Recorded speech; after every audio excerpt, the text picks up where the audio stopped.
你可能日日都食得好健康，但有樣嘢如果你完全唔食肉，好可能已經喺你體內靜靜咁流失緊。一個被嚴重低估、足以致命嘅營養缺口，好多純素食者都仲未意識到佢嘅真正危險性。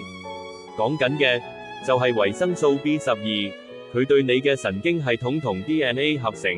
係絕對不可或缺嘅。B12就好似神經髓鞘嘅保護層，一旦缺乏，神經信號傳遞就會出問題。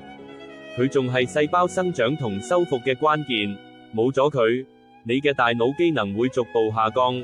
記憶力同專注力會受損，甚至可能造成無法逆轉嘅神經損傷。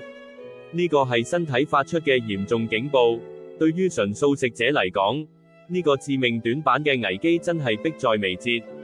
因為 B12 主要嚟自動物性食物，